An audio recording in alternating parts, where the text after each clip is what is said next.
Buenas, Mario. Bienvenido al podcast. Muchas gracias, tío, por estar aquí. ¿Qué tal estás? Muy bien, Íñigo. Bueno, darte las gracias a ti. Siempre cuando me escribís para alguna entrevista, algún podcast, yo encantado. Así que si de aquí saca, con lo que estamos hablando antes, si la gente saca información, saca alguna idea, ya ha merecido la pena. Pues gracias a ti, Mario, porque, vamos, a mí me parece que es como contactar a gente famosa que sabe mucho más que No, yo, que así va. que tengo muchas ganas de esta charla y sobre todo lo que hemos dicho antes, que alguien pueda aprender algo nuevo y que le sirva para mejorar su salud. Vamos, eso es mi principal objetivo siempre. Me siga 1 millón de personas o 5.000. Y antes de nada, que seguro que todavía hay alguien que igual no te conoce, me gustaría que te presentes quién es Vale, Mario, un perfecto. poco a qué te dedicas y sobre todo qué trayectoria has tenido para hacer lo que haces a día de hoy, que es sobre todo trabajar con pacientes oncológicos. Vale, genial. Pues mira, te agradezco la pregunta porque puede que mucha gente que siempre lo comento no me conozca. Mira, yo de profesión hice una doble titulación en la Universidad Europea, hice Ciencias del Deporte, que se llama, bueno, CAFID, y luego fisioterapia, hice las dos titulaciones a la vez. Y una vez que egresé de la universidad, empecé a trabajar pues un poquito con un mix de todo, ¿no? Hacía tanto la parte de fisioterapia como de ciencias del deporte. Tuve la oportunidad de conocer durante la carrera al doctor Ángel Durantes, que él es médico de medicina preventiva proactiva, personalizada con el objetivo, en lo que trabajaba era con gente sana que todavía no tiene patología o no la ha desarrollado para intentar mantener la salud, ¿no? En medicina preventiva. Y yo tuve la oportunidad de trabajar con él un año, que me dijo de trabajar con él, donde yo me dedicaba sobre todo a la parte de la valoración. Ahí lo que se hace es un chequeo médico muy exhaustivo donde dentro de la valoración hay una parte de condición física, composición corporal. Yo hacía muchas mediciones, ¿no? De hecho, teníamos un DEXA que lo utilizaba para medir la densitometría, tenía la composición corporal, teníamos una tanita, hacíamos electro de reposo, la ergospirometría, bueno, hacíamos de todo, ¿no? Había también test de valoración funcional como press de banca, prensa de piernas, sit and reach, hand grip, bueno, todo eso. Y ahí me llamó mucho la atención todo el tema del ejercicio y la salud, ¿no? Gracias a él. Tuve también la oportunidad de competir en culturismo. De hecho, yo gané una No Classic en 2015, que ya son casi 10 años, que es algo curioso que la gente se queda un poco así. Y trabajaba a la vez de fisioterapeuta con un traumatólogo, donde yo iba a domicilio a tratar gente, ¿no? Y justo en esa época, 2013, 2014, fui un día a tratar a una paciente a su casa, iba a domicilio, y esta mujer tenía un dolor muy importante en la cadera, a nivel de isquión, ¿no? Y claro, a mí me llamó la atención porque cuando yo entré a su casa, a mí nadie me dijo que ella había tenido o que tenía cáncer, ¿no? Entonces, claro, me acuerdo que me abrió la puerta, yo la vi a ella con un chándal morado rosa, un pañuelo, y no entendía muy bien a qué venía, si la venía a tratar a ella, a su hermana, no me encajaba porque no me cuadraba, ¿no? Y me dijo, no, no, yo soy la paciente, lo que pasa es que nadie te contado que yo el problema es que tengo cáncer y mi dolor de la cadera viene derivado de todo el proceso, ¿no? La metástasis, la medicación y todo esto. Entonces, claro, a mí me impactó un poco al principio porque no sabía cómo abordarlo, ¿no? Es como si a ti te llega un paciente con una cosa que tú no has tratado, que no conoces, y en esa primera sesión, pues yo hablé con ella, me enseñó los informes, valoré un poquito la movilidad, la función muscular, cuatro cosas muy sencillas. Y ya, evidentemente, cuando llegué a casa, digo, bueno, si yo voy a trabajar con esta mujer, lo que tengo que hacer es ver cómo la puedo ayudar. Y ya empecé a leer, sobre todo de dolor, ¿no? Dolor, calidad de vida, fatiga, tal. Y cuando empecé a entrar en base de datos científicas, lo primero que me encontraba constantemente es que siempre aparecía, aunque tú buscaras physical therapy o buscaras pain o buscaras algo, siempre te aparecía como la actividad física y el ejercicio como una manera muy potente de mejorar la salud de las personas con cáncer, ¿no? Entonces, claro, yo en el fondo cuando iba directamente no a hacer una terapia pasiva, sino a intentar moverla, ¿no? Y ahí fue cuando yo me di cuenta que ya mejoraba bastante. Hice cosas muy sencillas que yo creo que cualquiera hubiéramos hecho. Trabajo con minibandas, con gomas, con el fitball, activación del glúteo, isometrías, o sea, cosas bastante sencillas. No considero que fuera nada de todo el mundo, pero sí que la mujer mejoró bastante en general. Por dos razones. Yo creo que, bueno, primero porque pasó de no moverse a empezar a moverse y segundo porque hubo alguien que le dio la confianza suficiente para empezar a hacer algo. Que eso es muy importante, porque lo estamos comentando antes, porque generalmente, imagínate si a hoy día de hoy ocurre que los pacientes dicen no cojan peso o no más de 3 kilos con el brazo del linfedema o con el brazo de la intervención, pues tú imagínate hace 10 años, ¿no? Y la experiencia fue muy positiva, muy bonita. A mí me gustó mucho porque vi un agradecimiento real por su parte. Era un reto porque era algo muy complicado, ¿no? A nivel médico, a nivel clínico. Y dije, oye, me ha gustado la experiencia. Y ya desde entonces, desde esa época, empecé a estudiar sobre el tema. Hice varios cursos. Hice uno de biología molecular y cáncer de la UNED, que me gustó muchísimo. Muy complejo, pero me vino muy bien. Hice luego otro del IPEF, que en ese momento era lo que había de ejercicio, que es Instituto Profesional de Ejercicio Físico y Cáncer, 2016.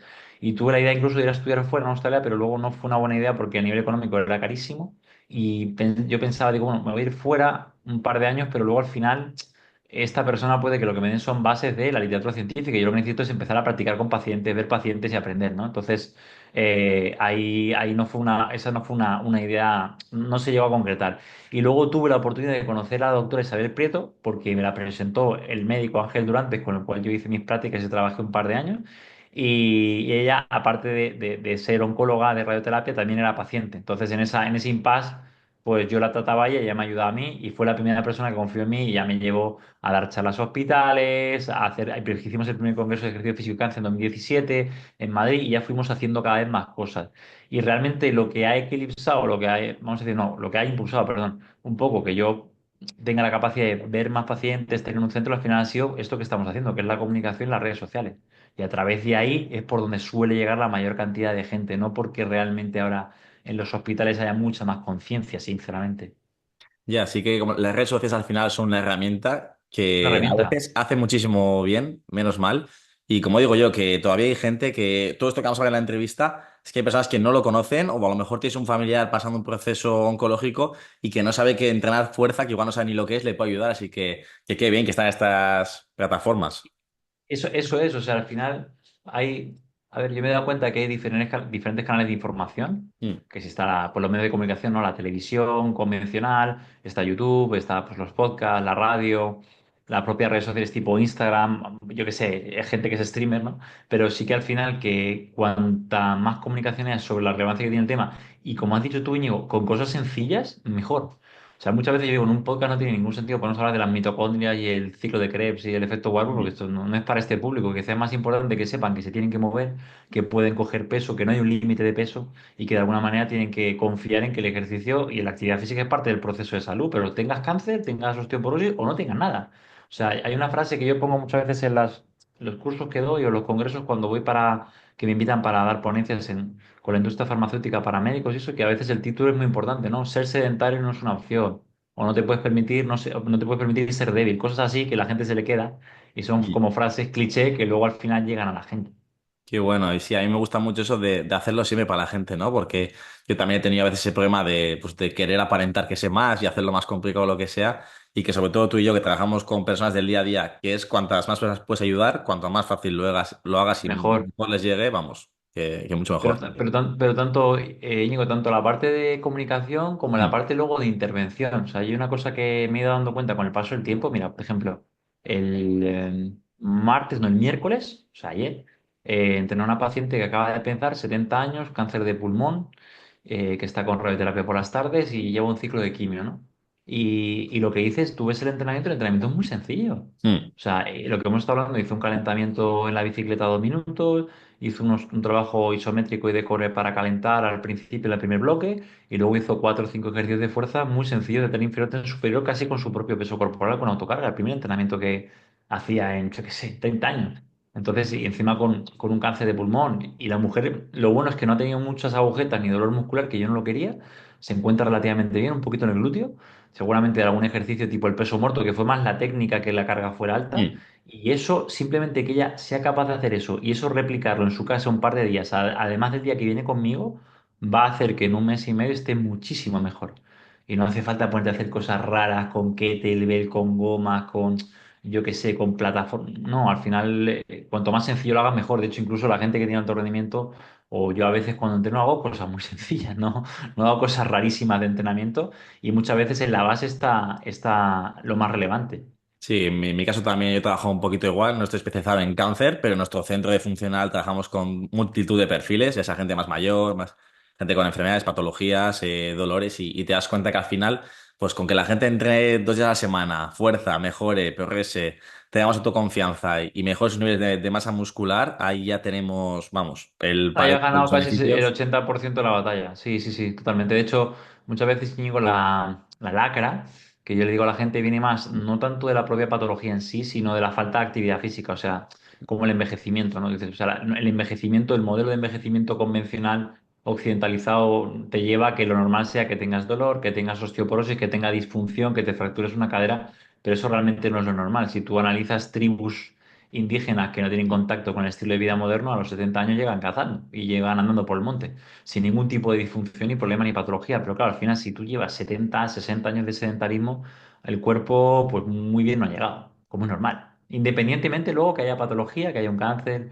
que haya instalado una obesidad o una sarcopenia, una osteoporosis, lo que pueda haber. Total, al final todo está relacionado. Y Mario, me he dejado un libro en mi cuarto, que es un libro de Mm. toda la evidencia actualizada sobre el cáncer, un libro muy chulo que han sacado nuevo.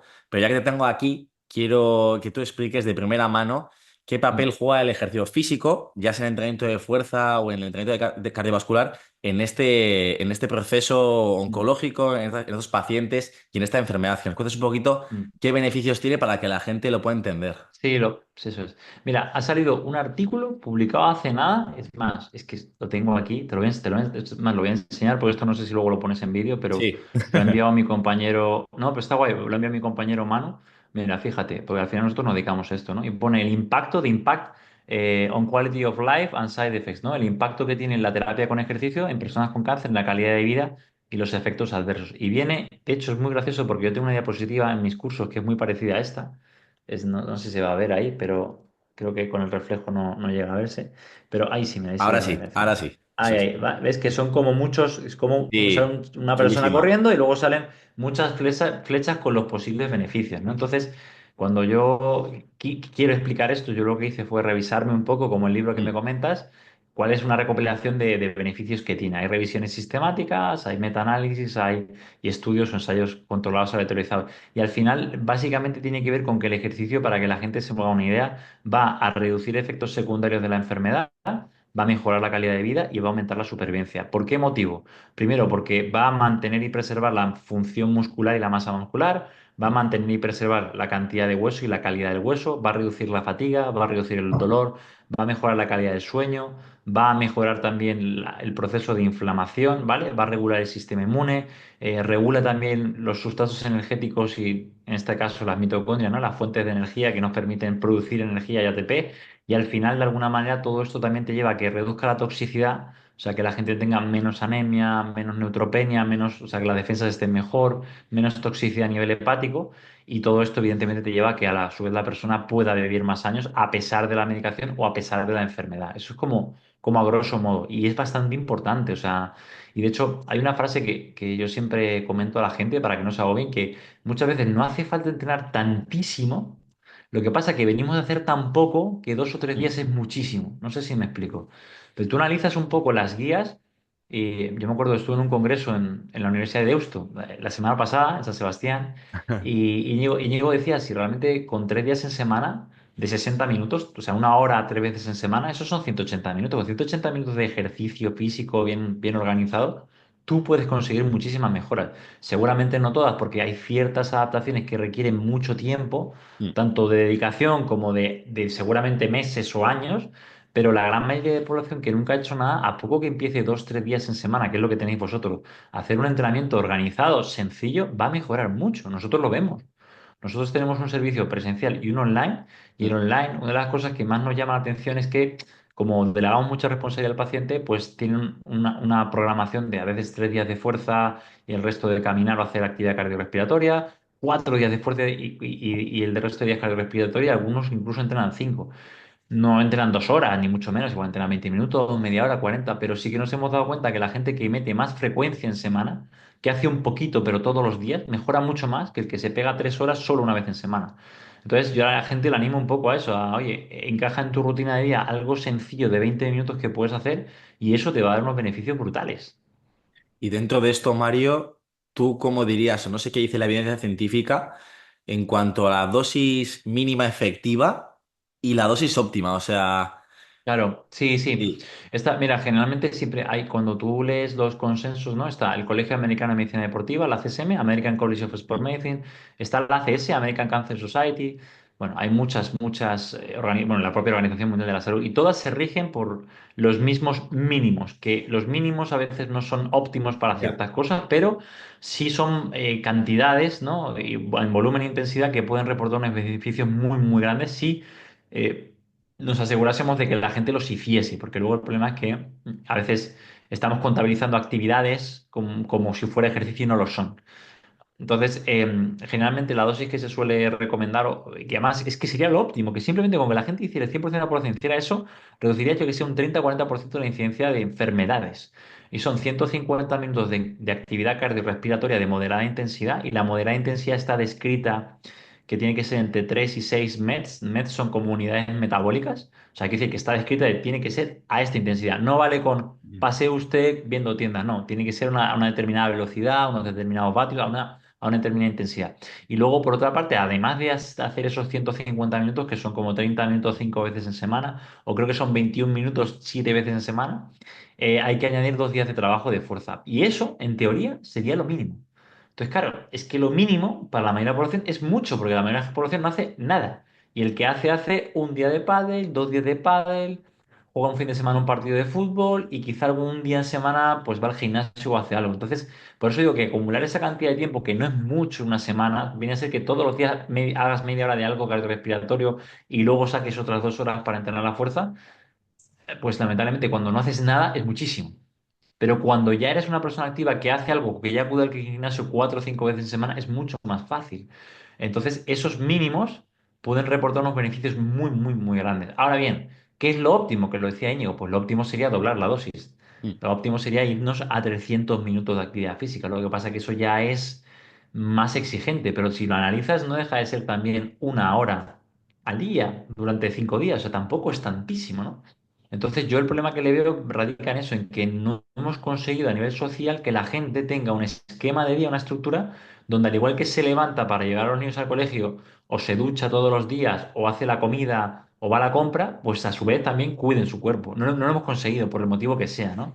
Tú ves las tasas que hay de sedentarismo, de Mm. inactividad física, de obesidad infantil, y es brutal. Incluso en niños las necesidades son mucho mayores, se van a los 90 minutos casi. Entonces ese es el tema, que yo sí que creo que los supuestos mínimos, si la gente los hiciese, veríamos más beneficio. Y evidentemente lo óptimo pues sería idóneo, pero eso ya es más complicado dependiendo de qué perfil de gente.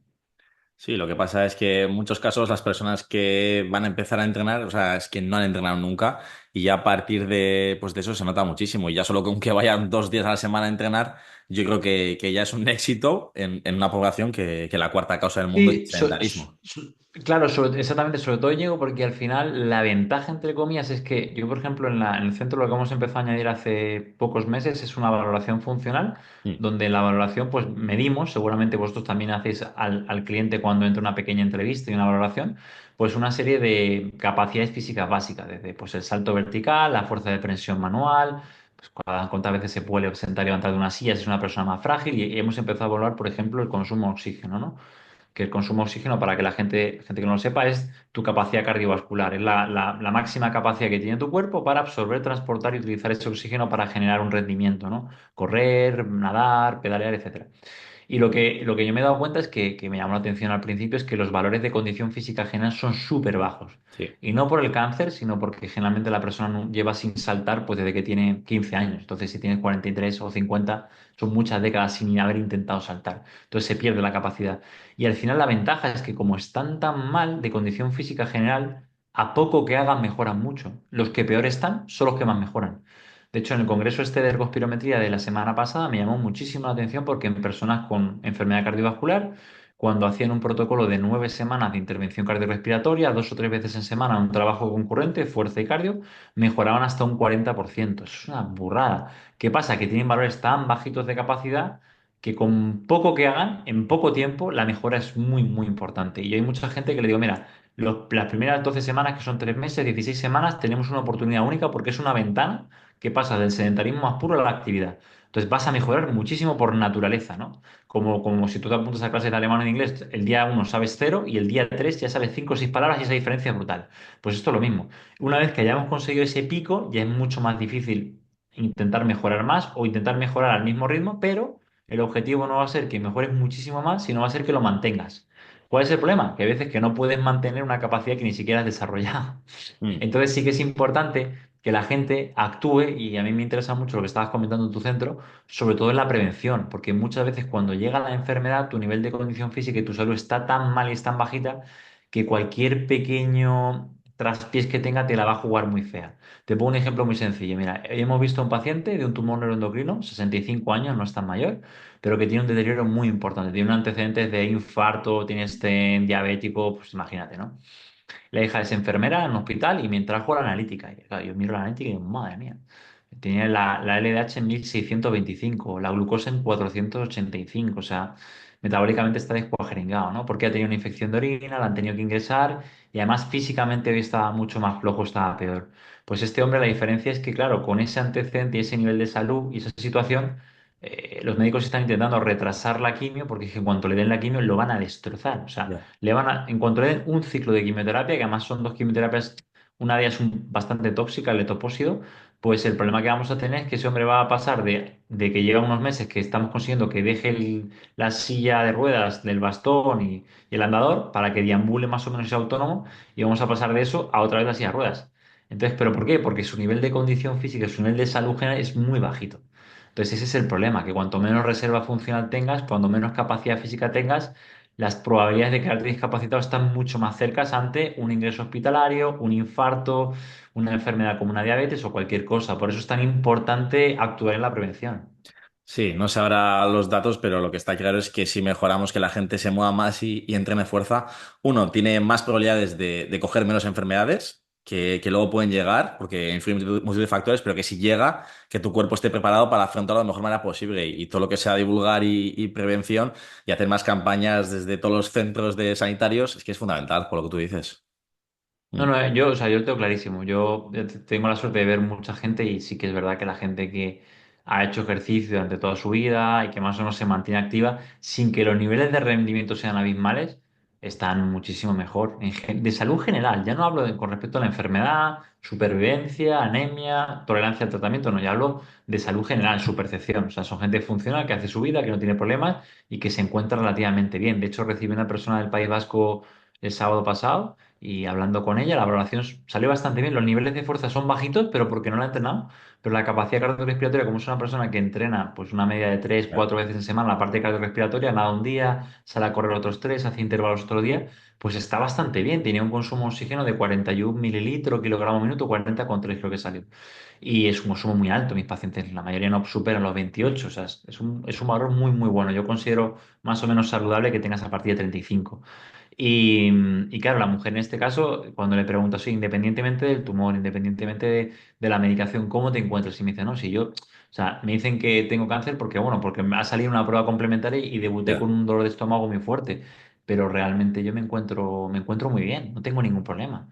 Tengo solo diarreas el día que me inyectan el fármaco, esa semana estoy un pelín más cansada y con el estómago un poco más suelto, pero que es una vez cada 3 semanas, creo que solo una vez cada mes, pero el resto de días estoy perfecta. Entreno, hago mi vida, trabajo, o sea, no tiene ningún tipo de problema. Entonces yo estoy claro, tengo claro que el ejercicio físico le ayuda a esta mujer a estar bien. Qué bueno, Mario. Tengo que decir que hay una frase de Michael Boyle que dice que copies a otros, que copies a la gente que sabe más que tú. Sí, sí, sí, sí, Y, sí. y me encantó la frase, me encantó ayer en Instagram que pusiste la valoración que hacías, entonces claramente me fijé en toda la Sí, valoración que sí, hacías, sí. todo el proceso y me encantó la que Sí, ahora comentas. de hecho, mira, Íñigo, ayer estuve, o sea, siempre he leído dando vueltas. Hace un año incorporamos las plataformas de Mm. fuerza de Valve Performance, Sí, que me las presentaron a través de un compañero que trabajaba con nosotros. Y yo al principio, o sea, sí que medíamos el salto vertical con Mayan Lab, que es de Carlos Balsarol, es una sí, aplicación sí, sí. sencilla, mide bastante bien y demás con el tiempo de vuelo. Y cuando empecé a usar la plataforma, al final, al principio no lo entendía mucho, porque digo, bueno, esto no sé hasta qué punto. Claro, porque yo en mi cabeza solo tenía la altura del salto como biomarcador, pero cuando empecé a poder dar una oportunidad, empecé a recopilar datos, digo, madre mía, cuánta información hay aquí, ¿no? Y es interesante porque ya que llevo un año y ahora mucha gente empieza a saber valores, empieza a saber puntos de corte y ya Mm. no la altura del salto, sino otros marcadores que dan mucha información de cómo se autorregula la persona. Y creo que la valoración funcional, que es como nuestra analítica, nos puede dar mucha información. Mira, justo hoy hablaba con otra paciente que le digo, mira, voy a sacarte un índice, el DSI, que es el Dynamic Strength Index, como el índice de fuerza dinámica, que correlaciona los newton que eres capaz de aplicar en la plataforma de fuerza en el CMJ en la parte concéntrica con el mid thigh pull, que es un ejercicio como un peso muerto isométrico en la plataforma. Pues esa relación te da un número. Si el número es menor a 0,6, se te recomienda que hagas mucho trabajo de pliometría. Si es entre 0,6 y 0,8, te recomienda que hagas un trabajo concurrente, pliometría y fuerza. Y si es más de 0,8, te recomienda, si mal no recuerdo, que te hagas un trabajo de fuerza, ¿no? Que te falta fuerza para poder saltar más alto. Pues ya solo eso a mí me da un montón de información a la hora de elaborar un programa para mi paciente objetivo. Puede ser persona con cáncer o persona sin patología por prevención, persona con osteoporosis, súper importante. Y son datos que, claro, hasta que no los tienes, los analizas y empiezas a pensar, no te das cuenta de la utilidad que tienen. Ahora, hay mucha gente que me dice, Mario, pero si no tengo eso, no lo puedo hacer. Sí lo puedes hacer, pero es más complicado porque quizás necesitas o una plataforma de contacto o la aplicación y te van a faltar datos. Pero yo a la gente le digo, que me lo preguntaron en otro podcast ayer, digo, oye, con que tengas un pulsómetro, una cinta de medir, un cronómetro, con que tengas un medidor de fuerza de presión manual de Amazon de 40 o 50 euros que más o menos mida entre repeticiones bien, con que tengas, pues eso, algunos test más o menos organizados, el test de los 6 minutos, con que tengas la plataforma de Carlos Balsarore que te mide tanto el perfil fuerza-velocidad con calidad de vídeo, imagen, punto y punto, y luego con el tema de la altura del salto, el tiempo de vuelo con el tema del salto. Ya tienes ahí un porrón de información, un porrón de información. Entonces yo creo que sí que nosotros podemos hacer una buena labor evaluando al paciente o al cliente porque nos va a permitir también analizar qué pasa en el largo plazo y tomar decisiones, que es lo que yo le digo a mis pacientes. Digo, al final lo que vamos a intentar hacer es ver dónde estás peor y a partir de ahí trabajar. Por ejemplo, esta mujer de San Sebastián me llamó mucho la atención porque el salto de CMJ hizo 13,7.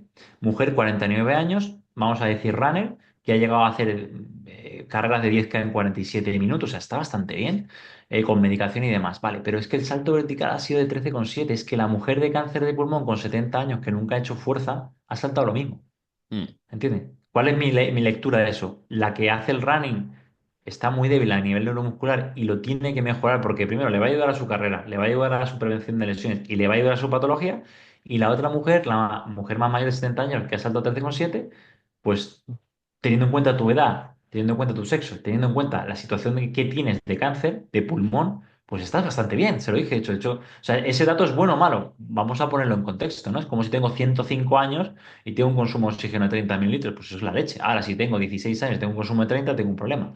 Entonces, yo creo que medir nos va a ayudar mucho a mejorar y de hecho yo la valoración la comparto con todos los alumnos y con la gente porque es una manera también de compartir información. Y ya te digo yo que no creo que haya tantas diferencias entre población general sedentaria y Mm. mis pacientes que a su vez son sedentarios, o que los que eran sedentarios.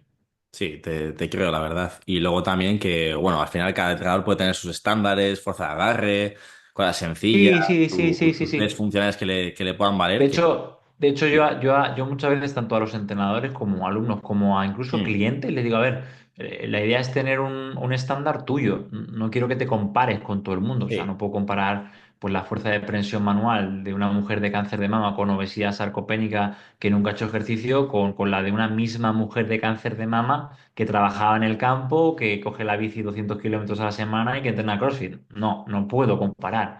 Lo Mm. importante es que si tú estás ahora aquí, pues vamos a intentar trabajar para que eso esté mejor, que esa es la gracia. Sí, yo creo que mucho también te lo da la experiencia al final estar La años trabajando experiencia y viendo y mucha gente que te viviendo. das cuenta que mejora haciendo sentadillas con mancuerna, flexiones en la barra y un jalón al De pecho hecho, con mancuernas, de que hecho, mejoran. mira, literal, de hecho, mira, con una paciente con Belén, me acuerdo, medimos el salto vertical, saltó como, creo que saltó 13 con algo, saltó poquito, y solamente en 2 meses haciendo, no hemos hecho nada muy específico del salto. O sea, lo único que fue específico del salto fue la mecánica del salto, hacer el salto de CMJ y hasta hacer mucho trabajo de acelerativo, que coordine bajar y frenar.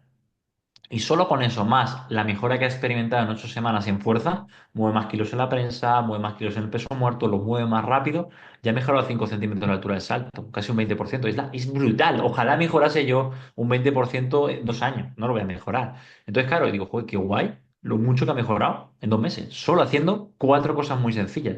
Por eso digo que la gente que nunca ha hecho nada puede mejorar mucho. Qué guay. Y luego encima más hoy en día con la inteligencia artificial, que hay que aprender, que es una herramienta. E imagínate que Sí, sí, pueda sí. analizar los datos que tienes tú, que te los compare con datos de tus alumnos que te los pasen, poder preguntarle cuál es el Eso, de actuar. Hay que hecho, estar estudiando siempre. sí, no, y de hecho en la plataforma, ¿vale? Ayer mismo lo del DSI conocía el dato, pero de repente con las pestañas cliqueando, hostia, pero si esto está aquí, reporte de DSI. Entonces todos mis pacientes que han tenido el mismo día claro, Mm. el test de Meet Day Pool y el test de CMJ ya me hace el ratio y digo, coño, pues si yo tengo aquí el dato, pues no lo había visto, ¿no? O sea que hay mucha información. El problema es tener el tiempo suficiente Sí. para analizar esa información y para ponerla con cabeza, que eso es lo complicado. Sí, si te lo hace, si puedes intentar aprender para que te haga la IA y eso, Sí, pues sí, sí, no, está eso sí, y genial. además eso Mm. también te va a permitir poder ayudar a más gente, que es la Eso idea. es, el objetivo, el objetivo. Y Mario, dentro de esto, si tenemos que a lo mejor dividir fuerzas o dividir energías o tiempo, no sé qué dice la ciencia, qué dice la evidencia, qué dice tu experiencia acerca del entrenamiento de fuerza o el entrenamiento cardiovascular. Si alguno es más importante Sí. que el otro, si deberíamos priorizar uno u el otro. Mira, sí, te doy mi impresión y la respuesta va a ser Sí, larga, ¿vale? O sea, larga pero con ciertos puntos. Considero, ¿vale? Considero que de cara a la salud general y al contexto social que tenemos, poder invertir tus 2 días que tienes en un centro de entrenamiento para trabajar la fuerza es mucho más interesante que invertir quizás esas 2 horas en darte un sí, paseo. ¿Por qué? Porque la fuerza se pierde de una manera muy rápido con la edad, con los fármacos, con la enfermedad. Te discapacita muchísimo. O sea, tú no te levantas de la silla porque tu corazón no bombea una cantidad de oxígeno, sino porque neuromuscularmente no funcionas. Se mejora muy rápido a nivel neuromuscular. En 6 u 8 semanas puedes ver mejoras brutales y permite mantener una buena calidad de vida. Preserva el hueso, preserva la masa muscular y preserva a nivel metabólico. Entonces, yo tengo claro que el trabajo de fuerza o sea, es un mandatorio. Sí o sí hay que hacerlo, ¿no? Y sacar 2 medias horas perdón, a la semana o 2 horas a la semana es factible. Y además también no requiere en un principio gran material ni gran esfuerzo porque como la gente suele ser muy débil, con su propio peso corporal en ciertos ejercicios es suficiente, o una pesa de 5 kilos o máximo 10. Entonces yo me inclino por ahí, ¿no? Para la población general. A nivel de la evidencia, te dice lo mismo. Te dice, hay un estudio de Harvard del 2014 en la Clínica de Mayo que ellos observan que los supervivientes de cáncer que hacen 150 minutos de actividad de moderada intensidad, que eso es como lo obligatorio, eso lo tienes que hacer, eso no cuenta como entrenamiento, es algo que habría que hacer, y que les suman ese día más de entrenamiento de fuerza, solo un día en semana de entrenamiento de fuerza, mejoran o aumentan la supervivencia en un 33%. Es una locura. Frente a los que hacen los 150 minutos, pero no entrenan la fuerza. Entonces yo tengo claro que el entrenamiento de fuerza lo tienes que incorporar. Ahora bien, para ciertos beneficios en salud muy, muy, muy importantes como la salud metabólica y la condición cardiorrespiratoria a cierto nivel, que eso ya es salirte de la campana de Gauss, sí que el trabajo de resistencia cardiovascular es muy importante. ¿Cuál es el problema que tiene? El problema que tiene es que la fuerza se mejora rápido, no hay que sufrir mucho, es sencilla, mm, es más lúdica o divertida, lo puedes hacer en grupos y va a tener muchos beneficios y en un esfuerzo, tiempo, recompensa, compensa. Y la parte de resistencia cardiorrespiratoria requiere muchísimo tiempo, es muy aburrida, la intensidad no tiene por qué ser tan alta para generar ciertas adaptaciones y otro problema es que las mejoras se ven con los muchos meses o los años. Entonces, ese es el problema que hay. O sea, las dos son muy importantes, pero a efectos de recompensa directa y beneficio e importancia, tiene mucha más importancia y urgencia la parte de fuerza que la otra. ¿Vale? Y eso se ve en gente discapacitada, gente frágil, gente con osteoporosis, gente con sarcopenia, mis pacientes oncológicos. Pueden estar mejor o peor acondicionados cardiorrespiratoriamente, pero los niveles de fuerza son muy, muy bajos. Yo cuando mido digo, mira, si tengo que analizar, ¿vale? En 3 test, te diría la capacidad neuromuscular, vamos a decir, de aplicar fuerza es muy, muy baja. Luego, la parte cardiorrespiratoria pura y dura no está tan mal. Quiero decir, un test de la marcha de 6 minutos lo completan, me hacen 600 metros, te pueden llegar a hacer 700, 550, no está tan mal. Pero cuando ya metes la parte metabólica, le pones en una bicicleta que ya tiene un componente neuromuscular y haces una prueba incremental progresiva, ahí la persona colapsa, pero colapsa rapidísimo. O sea, a 100 vatios, muy poca gente pasa los 115 vatios, ¿vale? Muy poca gente pasa en una prueba incremental los 2 vatios por kilo de peso. Entonces, claro, ahí es donde digo, uff, aquí está la deficiencia.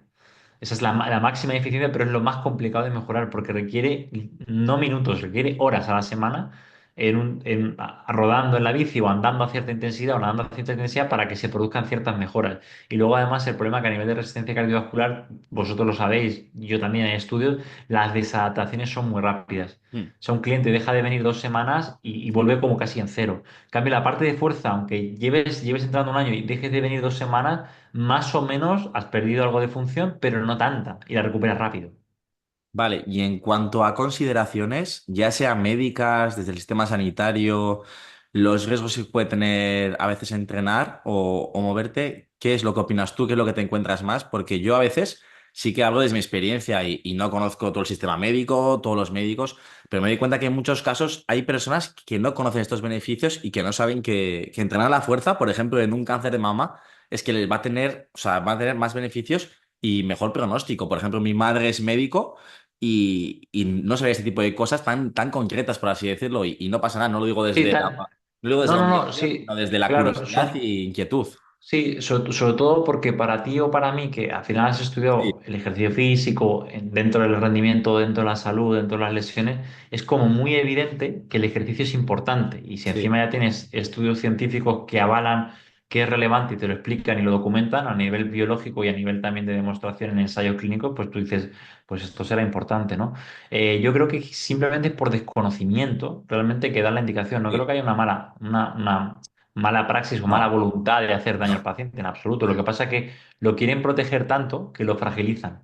No tienen tanto miedo a que se lesione del brazo o del hombro, que le pase algo, que le dan una indicación que al final en el largo plazo le hace peor. Yo a la gente exigente siempre le digo, ¿no? Digo, mira, cuando te operan, por ejemplo, de un cáncer de mama, te quitan ganglios, te quitan la mama entera y lo que sea, pues no deja de ser a nivel de rehabilitación como una rehabilitación de un hemisferio o un hemicuerpo afecto, como cuando te operan de un ligamento cruzado, cuando te operan de un hombro por otra lesión, por una caída, por una clavícula, pues hay un tiempo muy pequeño que tiene que haber una mínima, vamos a decir, proceso de cicatrización, de reducción de la inflamación, pero que eso estamos hablando de pocos días.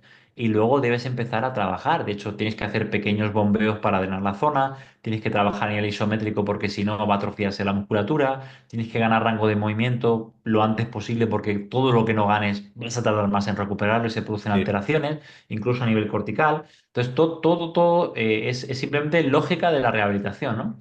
Es muy sencillo, muy evidente en un tobillo, en una rodilla.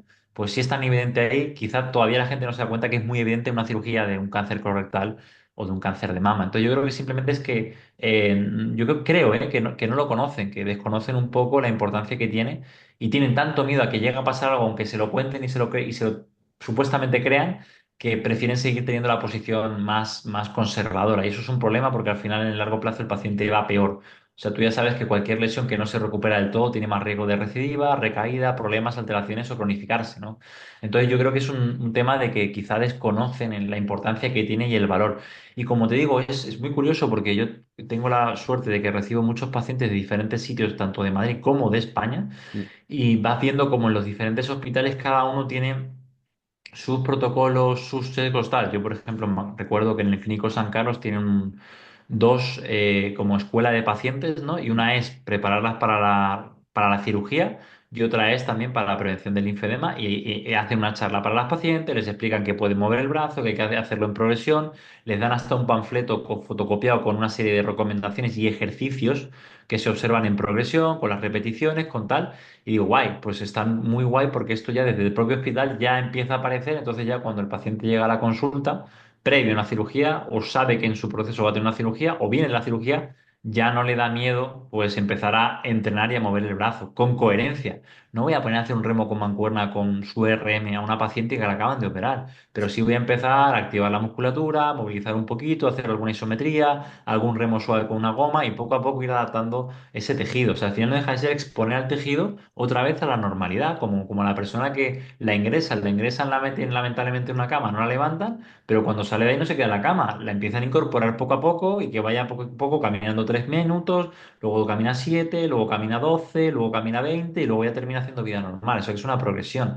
Pero eso de no más de 3 kilos, no muevas el brazo, no cojas peso, genera, aparte de mucha inseguridad al propio paciente y mucho miedo, le genera una traba y una barrera de entrada muy grande pues al fisioterapeuta, al entrenador o a la persona que vaya a ayudar a este paciente, ¿no? Y entonces yo creo que es, como te digo, Íñigo, más por un desconocimiento de Sí. la materia y falta de entendimiento de por qué esto es tan importante. Claro, a mí me da pena, Mario, no sé, me da pena que no haya una persona como tú formando todos los hospitales de España, para que esto esté más claro. No sé cómo Sí, sería el proceso. mira, yo esto tengo que hablar con unas personas en Barcelona que me escribieron porque, y me parece guay, hay sitios que lo empiezan a hacer porque, a ver, también la organización de cada hospital, de servicios tan grandes es muy complicada, pero sí que sería muy interesante trabajar algo tan sencillo. Los médicos tienen protocolos en protocolos. De hecho, mira, de las plataformas de VALS Performance siempre van sacando documentación. Como yo soy de alguna manera cliente suyo porque pago, porque hay que suscribirse a la aplicación mensualmente, aparte de tener las herramientas, me van mandando que se llaman guías del practicante, donde me van dando recomendaciones o me van enviando los nuevos estudios que han publicado sobre sus aparatos, ¿no? Y el último que me enviaron es una guía muy interesante para valorar en rehabilitación de dolores o lesiones del complejo hombro-brazo. Y viene una batería entera, ¿no? Con los test en Y y Mm. W. Viene también, pues, medida del manguito rotador, este rotador externo, ¿no? La rotación externa, la rotación interna, el hand grip, la movilidad. Viene todo y han hecho un protocolo para hacer un pre-post, por ejemplo, cirugía, de un paciente que tiene una lesión de hombro. Pues igual que en un cruzado Sí. también hay unas guías, hay unas recomendaciones, hay una selección de ejercicios, hay unos tiempos para recuperar una lesión. Y yo creo que simplemente sería el hecho de poder publicar algo. Hay una publicación muy interesante, yo siempre la pongo en los cursos, está hecha en Reino Unido, una muestra de población enorme, se llama Prosper UK, está en abierto, está en Open Access, podéis entrar. Y está guay porque es súper sencillo, es una tabla que te viene desde el día uno de la cirugía hasta el mes con la recomendación de qué tienes que hacer. Viene número de series, repeticiones, tipo de ejercicio y vienen las imágenes en la tabla 2 de cuáles son los ejercicios con una modelo, con una paciente modelo. Son sencillos con la pica, arriba, abajo, con la goma, abrir y cerrar, abrir el puño, cerrar el puño, pero el tita de estrés. O sea, son cosas súper sencillas, pero que si esas cosas se empiezan a hacer desde temprano, van a mejorar mucho más. De hecho, de las variables más importantes que hay para recuperar una lesión, o en este caso una cirugía de cáncer de mama, es la movilización temprana. Cuando antes empieces a mover ese cuerpo y ese brazo con coherencia, antes te recuperas. Qué bueno, qué bueno. Y encima yo creo que también aquí es importante saber qué es la intensidad, ¿no? Porque es que yo todavía escucho ese mensaje de no cojas 2, 3 kilos. Y claro, esto a lo mejor un médico que no es Sí, especialista en ejercicio físico no lo sabe, pero claro, 2, 3 kilos ¿para qué? Para tus piernas, para tus cuádriceps, para tu sí, tren sí, sí, inferior, que para es tu la mitad de hombro. O sea, estaría bien definir qué intensidades puedes manejar, ¿no? Que yo creo que Sí, no se hace o hay, no se sabe eso. Y sí, luego, sí. hay una cosa, Íñigo, que es muy curiosa porque dentro del concepto de intensidad, ¿no? Esto lo he comentado en varios sitios, que la población general, de hecho, suele infravalorar o infraestimar la capacidad que tiene de aplicar fuerza y sobrevalora la capacidad de resistencia cardiovascular, ¿no? Gente que tiene una capacidad cardiorrespiratoria muy baja, que es sedentaria, y Mm, sin ni siquiera acumular media hora al día de caminar, ya se está preparando una maratón o corriendo. No es coherente, no está preparado. ya. Y por otra parte, estás yendo a Bodypump o alguna actividad a coger pesas de 1 kilo a 300 repeticiones, cuando el primer día, el calentamiento, aprendes a hacer un peso muerto con 20 kilos y coges a tu nieto que pesa 12, 10, Claro. 15. Entonces, no es coherente. O sea, estás supuestamente entrenando, cogiendo menos cargas que lo que te supone tu día a día y cardiovascularmente estás haciendo cosas que no estás preparado, que no has hecho nunca en tu día a día. O sea, estás haciendo justo lo contrario. Por eso mucha gente, digo, no mejora, porque ese trabajo polarizado de, oye, haz la parte de fuerza con unas cargas más o menos elevadas, sin mucha fatiga, sin que falle, y la parte cardiovascular no te pegues un mega hit del siglo que luego estás reventado 10 días, sino vete progresivamente poco a poco, no lo hacen. Lo hacen al revés. Y el concepto de intensidad básicamente hace referencia, esto es un tema que la gente a veces confunde y es difícil. Lo que es la intensidad con con lo que es el carácter del esfuerzo son dos cosas, porque tú puedes estar, por ejemplo, cogiendo un peso ligero, una pesa de 3 kilos, y haciendo pues 30 repeticiones, y tú tienes que decir, qué intenso. No, esto es duro. El carácter del esfuerzo es duro porque estás cerca de fallar, pero no es intenso porque la intensidad está dictada por la carga que estás movilizando. Y una carga, en este caso que estás movilizando a 30 repeticiones, no es intensa. Hablamos de cargas que puedes movilizar pues en torno a 8 veces máximo, 6 veces máximo. Esas son cargas que van a implicar un nivel de intensidad muy elevado. Ahora, la gracia es mover cargas que puedes mover 8 o 10 veces, pero no mover las 8, mover las 6, mover las 5. Que eso es lo que la gente tiene que entender. Y de hecho la gente es mucho más fuerte de lo que se cree. Qué bueno, sí, es que al final si vas a un centro con un entrenador o entrenadora que te ajuste los ejercicios a tu nivel, a tu movilidad, a tu momento, yo creo que ya solo con eso vas a Sí. mejorar. Sí. Sí, sí, sí, sí. De hecho, yo muchas veces, mira, con esta mujer que te contaba de cáncer de pulmón, le puse el peso muerto, puse la barra, que es una barra de 1,83 de 10 kilos, y dos discos bumper de 5 kilos, son 20 kilos. Yo sé que lo puede mover, no va a tener problema, pero en el momento que lo levantó, como la superstición era de que pesaba más de lo que ella estimaba, Mm. dijo, uff, esto es mucho. Y no Ya. quise presionar, le dije, yo sé que en 2 semanas lo hace, no te preocupes, tal. Quité la carga, le puse dos discos pequeños de 2,5, ya no son 20 kilos, son 15, son 5 kilos menos, y le puse a los laterales pues dos discos para que la barra saliera de la misma altura que sale de un peso muerto convencional con discos bumper. Y lo movió con una facilidad pasmosa. Simplemente le hice hacer varias series, ahí a 6 repeticiones, y que aprendiese la técnica, el gesto, que el patrón, y que se quedase con la copla y con la idea. Y yo sé que puede mover 20 perfectamente. Lo que pasa es que a nivel de cabeza no está preparada para asumir que eso tiene que pesar algo, ¿no? Pero que quiere decir que cogió 15 kilos. De hecho, fue muy divertido porque mis compañeros se veían en la sala porque hicimos primero un trabajo con el kettlebell, haciendo como el peso muerto con el kettlebell de 8. Y yo le puse la barra de 20 y me preguntó, ¿pero eso cuánto es? Y dije, nada, esto es un pelín más, estos son 10.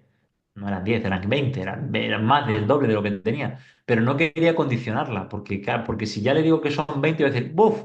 Y si le digo que son 40, dice, ¡buf! Y si le digo que son 50, dice, ¡buf! Y si le digo que son 6, dice, ¡buf!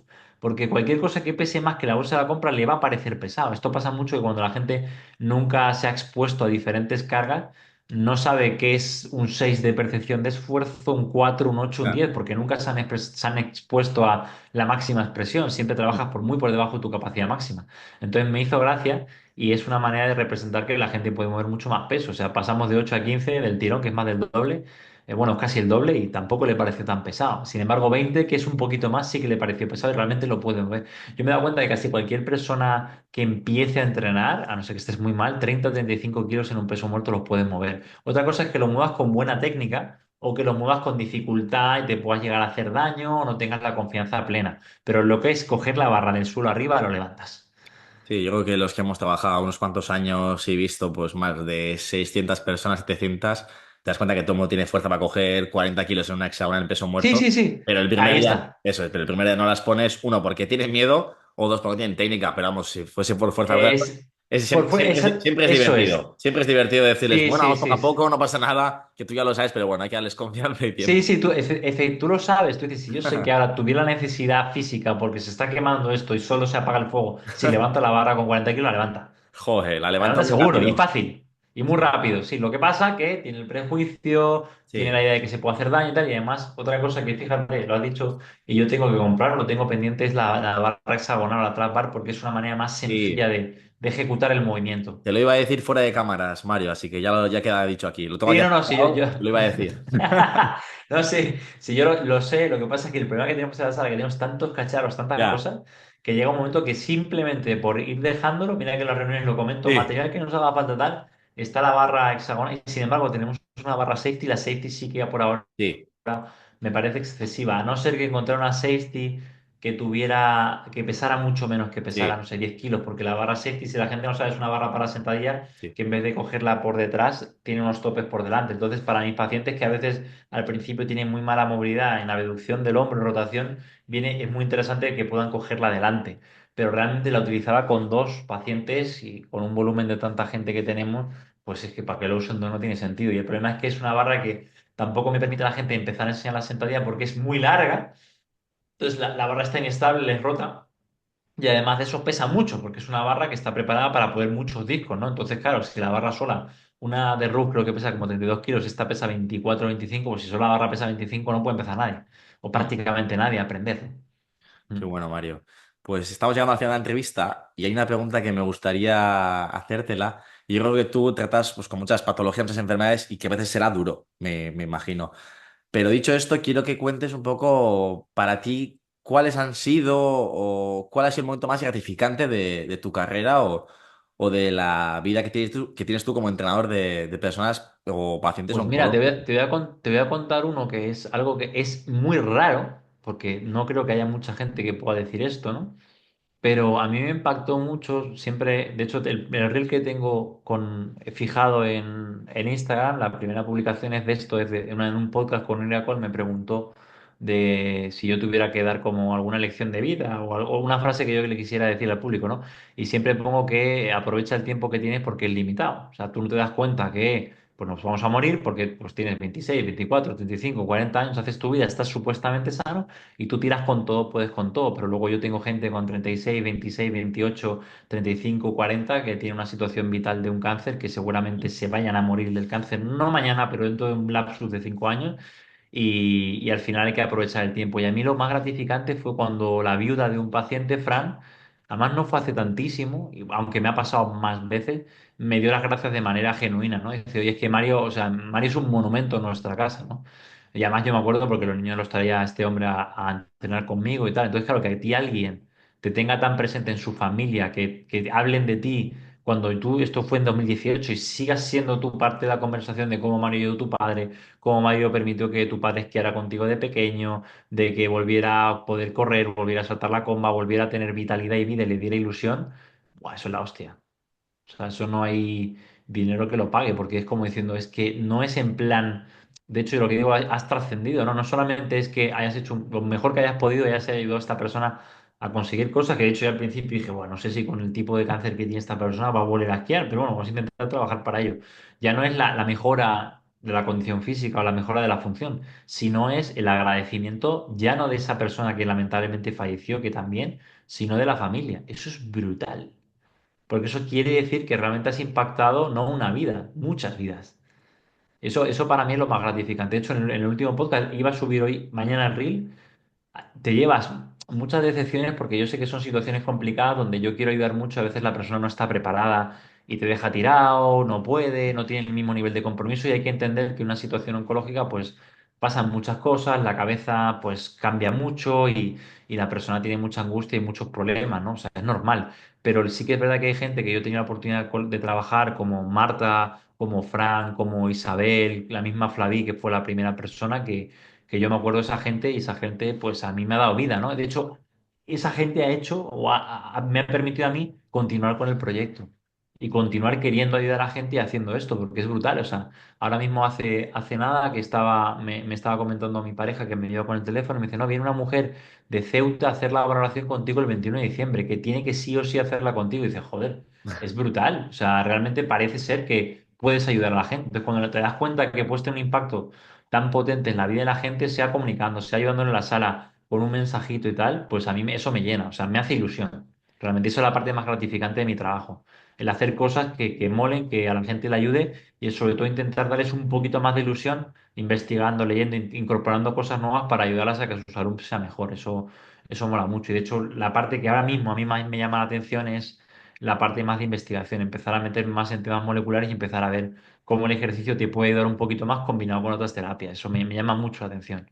Qué interesante. Y dicen que los entrenadores influimos muchísimo en la vida de las personas. Yo lo Mucho, tenía mucho, claro. mucho. Y sobre todo tú, en todo lo que vives. Y a veces yo creo que en el día a día tienes dudas de si haces bien tu trabajo, de si debes hacer más, con el estrés, con la rueda que tenemos todos en la vida. Pero yo Pues, Íñigo igual, o sea, sí. yo a veces digo, digo, tío, pero o sea, esto tendrá sentido, no consigo que, por ejemplo, ¿no? Te puede pasar que una persona, me acuerdo con Elena, que siempre en un curso dije que hay un reel de eso, la mujer su objetivo era mejorar la densitometría, ¿no? Y la mujer, pues, no la mejoró, la mantuvo, pero no la mejoró mucho. Y venía como, joder, mira que he entrenado, hemos hecho la parte de pliometría, ha mejorado la fuerza, he entrenado 3, 4 veces en semana, he mejorado la carrera y tal. Dice, pero la densitometría no ha mejorado. Y le digo, a ver, pero es que fíjate que te estamos perdiendo un poco el norte, el foco, porque nos hemos enfocado tanto en mejorar la densitometría que te has olvidado cómo ha cambiado tu vida en un año. Has vuelto a trabajar, no tienes Sí. fatiga, duermes bien, tienes buena memoria, no tienes dolores, no tienes ningún tipo de alteración, tienes más masa muscular, tienes más fuerza muscular, has conseguido mantener la rutina, sigues entrenando después de la enfermedad, después de una cirugía, mastectomía bilateral con reconstrucción. Eh, Es que ha mejorado todo realmente. Y sin embargo, la densitometría no ha mejorado porque hay más factores que pueden influir, como la ausencia de estrógenos, que tiene un rol muy importante, y ya solo por eso no podemos tirar por tierra todos los beneficios y el trabajo que tienen. Entonces, yo también, yo he tenido que bajar un poco mi estándar de exigencia, porque yo al final, ten en cuenta que soy muy competitivo, muy obsesivo. Yo por algo, cuando Yo competí en también. culturismo, gané, y yo sabía que si no ganaba, lo iba a seguir intentando hasta que por lo menos quedara en una posición que yo considerase que era lo que lo que me correspondía, que luego puede que sí o que no. Entonces, cuando dices, oye, espera, que ya no todo el éxito, supuesto éxito o fracaso, bajo mi criterio, depende de mi intervención, también depende del contexto y de la situación del paciente. O sea, yo puedo implicarme al 100% y que el paciente también se implica al 100%, pero la enfermedad es muy potente, los fármacos lo toleran muy mal, o lamentablemente pierde apetito y empieza a perder peso, y no es tu culpa como profesional ni tampoco del paciente. Entonces, yo creo que hay que bajar un poco el estándar de exigencia y ser consciente que el simple hecho de acompañar a la persona ya hace que merezca la pena. Sí, yo es algo que me la apunto también, soy muy competitivo para muchas cosas, Sí. para bien y para mal, pero eso, que al final te das cuenta que ha sido un montón de personas que has impactado en sus vidas y es una pasada el trabajo de entrenador, pues si todavía alguien no lo conoce o tiene miedo o cree que no tiene salidas y que solo puede ser monitor de gimnasio y motor de spinning, oye, que es un No, mundo apasionante que ayudas a personas de diferentes, vamos, características. Y Mario, yo creo que es una charla súper interesante, súper chula. Yo he estado súper a gusto. Y para la gente que quiere saber más de ti, que a lo mejor te quiere contactar, que a lo mejor quiere Mm. formarse contigo, un poco cómo lo puedo hacer, qué haces. Vale, mira, las formaciones las hacemos con mi compañero amigo, con Javier Butragueño, que él ha hecho su tesis doctoral y trabaja con obesidad sobre todo, ¿vale? Mm. Y trastorno de la conducta alimentaria ahora, que también ha derivado en eso, que es bastante interesante. Y las solemos hacer pues 3 veces al año. De hecho, puede que en diciembre hagamos una, porque estuve cenando con él y lo estuvimos comentando porque hay mucha gente que ha escrito.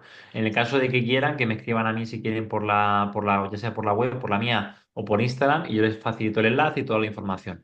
Y luego la gente que quiera o sea, preguntar por el servicio, por las valoraciones, por conocernos, que escriban directamente por la web, que es marioredondo.org, en la parte de contacto, que pongan ahí sus datos en solicitud, y ya ahí te viene para poner tu nombre, apellido, si quieres un programa presencial online, la valoración o qué es lo que quieres, pones un pequeño texto de tu situación y ya nosotros nos ponemos en contacto contigo, ¿vale? Pero darte las gracias, Íñigo, por tu labor y oye, por atreverte siendo tan joven también a hacer este tipo de iniciativas, que eso tiene mérito. Qué De bueno, hecho, yo Mario. empecé en el podcast, al final por tiempo era imposible. Tengo, creo que he grabado 4 o 5 episodios, el quinto no lo he sacado, que es con un cardiólogo, con el doctor Hernández, Mm. y lo tengo pendiente ahí. Es algo que sí que me gustaría retomar, pero ahora tengo tanta carga de trabajo, como de hecho he llegado media de la tarde casi a casa, con pacientes, con gestión del centro, con formaciones y charlas, podcast y tal, que casi es muy difícil llegar a todo, ¿no? Entonces, es algo que lo del podcast requiere bastante más tiempo de lo que la gente se cree, y luego hay que organizarlo, editarlo, subirlo, darle bombo, y no es tan fácil. O sea que a mí me haces casi un favor haciéndome el podcast para que la gente me conozca. Pues Mario, es que ricasco, tío. Te mando un abrazo fuerte desde Bilbao y espero coincidir alguna vez fijo, fijo. Seguro que sí, Íñigo. Un fuerte abrazo. Agur. Chao, chao.